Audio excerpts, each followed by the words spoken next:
Conforme el mundo cambia, las sociedades evolucionan y el hombre se adapta a las nuevas circunstancias, o por lo menos así debería ser. Hace una década empezó la gran recesión económica que partió con las hipotecas basura en Estados Unidos y terminó con un contagio masivo al resto del mundo, provocando estrepitosas caídas en las bolsas, cierre de empresas, desahucios, desempleo y una ola de rescates bancarios. No se apagaron las luces, pero esta corrección hizo que muchos nos preguntáramos cuándo llegaría la próxima recesión global. Y repito, global. ¿Y cuáles son los síntomas que podrían anticiparla? El término sincronía, entendido como la interconexión entre las economías del planeta, se oye cada vez más. Cada vez que se ha producido una crisis, hemos visto periodos de sincronía de los ciclos económicos. El subgobernador del Banco de México, Jonathan Heath, había adelantado una elevada probabilidad de que la economía se contrajera en el tercer trimestre debido a la baja en las exportaciones durante el mes de septiembre. Un sondeo realizado por la agencia Reuters a analistas económicos demostró que el crecimiento económico del país no había dado señales de mejoría, pues el trimestre anterior la cifra fue de 0%. Los expertos en economía estimaron cuando mucho un PIB del 0.2%, ya que las actividades secundarias siguieron sin crecer en los primeros 2 meses del tercer trimestre. En agosto, la actividad económica del país registró un marginal avance del 0.1% mensual, pero no logró desatancar el dato del tercer trimestre. La administración del presidente Andrés Manuel López Obrador, sí, lamentada cuarta transformación, a pesar de las evidencias, pronosticó y juró que la economía local crecería entre 1.5 y 2.5% el año siguiente, y para este año había adelantado un crecimiento económico del 2%. Como siempre, dijo que él tenía otros datos y que se sentía optimista, que no le hiciéramos caso ni al Banco de México ni a las calificadoras internacionales, que era un plan de los conservadores y neoliberales por descalificar a su gobierno gansito. Se entiende por recesión una caída significativa de la actividad económica que acontece en el conjunto de la economía y para un número suficiente de meses y que resulta visible en términos de producción, empleo, renta real y otros indicadores.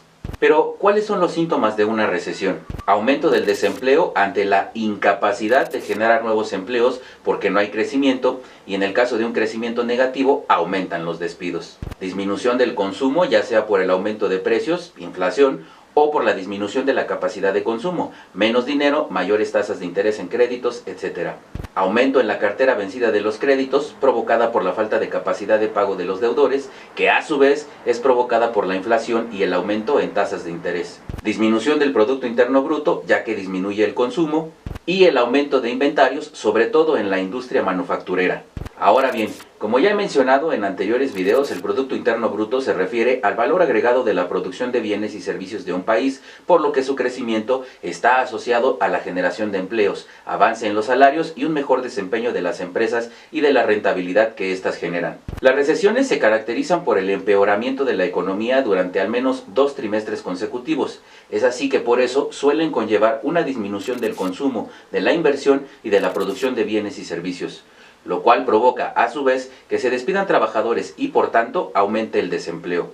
¿Ha notado alguno de estos síntomas actualmente? Los años anteriores a una recesión suelen ser años de bonanza económica. Como refleja la teoría de los ciclos económicos, la economía se compone de fases en las que primero la economía crece y luego decrece. La recesión es la fase en que la economía decrece, o sea, estábamos mejor cuando estábamos peor. El Producto Interno Bruto de México decreció 0.4% entre julio y septiembre, su primera caída desde la crisis de 2009, lo que evidentemente traerá desempleo, menos ingresos y una eventual alza de precios. Pues bien, la economía de México ya está en recesión y cerrará 2019 con un decrecimiento del 0.1% del PIB, cuyo impacto traerá la pérdida o cancelación de 350,000 empleos formales y un deterioro en el ingreso de las familias. Tal escenario se desprende de las cifras que publicó el INEGI este miércoles y del ciclo negativo que registra la actividad productiva desde marzo pasado. Debido a que el sector de los servicios, comercio y turismo se estancó con 0.0% en ambos periodos y pese a que la agricultura avanzó 3.5 y 5.3% en términos trimestrales y anuales, persiste un ciclo negativo en la actividad económica desde marzo. Para tener el deplorable y nada alentador panorama más claro, cada décima que pierde el PIB se dejan de crear entre 30,000 y 40,000 empleos. En tanto que al reducirse el ingreso y consumo de la población, se abre la puerta a que las empresas hagan recortes, se dispare el desempleo, las ventas se detengan y se cancelen inversiones. Si ya se veía venir una recesión económica a nivel mundial, ¿Por qué no tomar precauciones o una estrategia de contingencia ante tal panorama? Yo les voy a decir por qué. Porque el presidente es un inepto, necio, resentido, revanchista, inútil e irresponsable. Pues ante las evidencias de los expertos, lo menos que podía hacer es dejar que los que saben trabajaran, pero no. Por eso, entre otras cosas, renunció Ursúa. Y por sus huevos de ganso, canceló Texcoco, que representaba un ingreso importante para el desarrollo económico del país. Como varias otras cosas que, si bien no detendrían la inminente recesión, por lo menos sí podría amortiguar el golpe y sobrellevar la situación. Pero pasó lo inevitable, el destino nos alcanzó y el ganso se hizo pato. ¿Qué va a hacer? ¿Va a seguir diciendo que tiene otros datos? ¿Va a seguir despachando culpas? ¿Cuándo se va a hacer responsable? Y principalmente, ¿cuándo va a dar resultados? Las cifras oficiales muestran que México está muy lejos de cumplir con la meta de crecimiento anual de 2%, planteada por el gobierno federal. Para 2020, el escenario de crecimiento apunta a un rango de 0.2% a 1.2%, con una media de 0.7%. Ello siempre y cuando, y repito, siempre y cuando, el gobierno firme un acuerdo nacional con las empresas que dispare la inversión privada de entre 19.5 a 22% del PIB, porque sin inversión no hay crecimiento. Entiendan y grábense esto en su cabeza piojosa, chairos.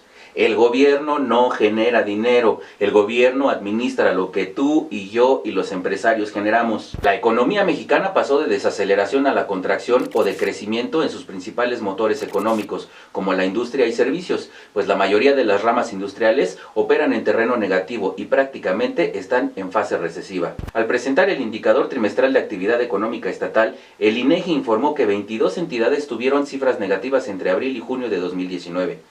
Se trata de Sinaloa, Baja California Sur, Tabasco, Guerrero, Hidalgo, Chiapas, Michoacán, Yucatán, Morelos, Baja California, Campeche, Nayarit, Querétaro, Oaxaca, Sonora, Zacatecas, Veracruz, Puebla, San Luis Potosí, Tamaulipas, Tlaxcala y Estado de México. Este conjunto de estados, que participan con 53% del Producto Interno Bruto Nacional, contribuyó al estancamiento económico del país en la primera mitad del año. La crisis del sector petrolero, la desaceleración de las ventas al exterior y la caída de la inversión golpearon su economía. El comportamiento de estas entidades refleja el estancamiento que ha arrastrado el país en los últimos meses. La situación más crítica se registra en Tabasco y Zacatecas, que hilan 5 trimestres con números negativos. Chiapas, Estado de México y Nayarit llevan 4, y Baja California Sur, Oaxaca y Sonora 2, todas en fase recesiva. En fin, si había alguna duda de si entraríamos en una crisis económica, con estos datos y no los del Gansito Morenela, queda claro que desgraciadamente así es. Con todo y su optimismo pendejo y su irresponsabilidad, nos está afectando a todos sus decisiones estúpidas, dignas de un resentido social, aparte de sociópata. Y ya que les gustó la misa que oficié en el video anterior, ahora les dejo esta bonita oración que es con lo único que se van a quedar, chairos. Padre Ganso que estás en tu México, santificados seamos tus chairos. Venga a nosotros tu léxico, hágase tu voluntad en el palacio como en el Congreso. Danos hoy nuestro atole de cada día, perdona nuestras deudas porque nosotros queremos nuestros subsidios. No nos dejes caer en la corrupción del PRIAN y líbranos de pensar. Amén.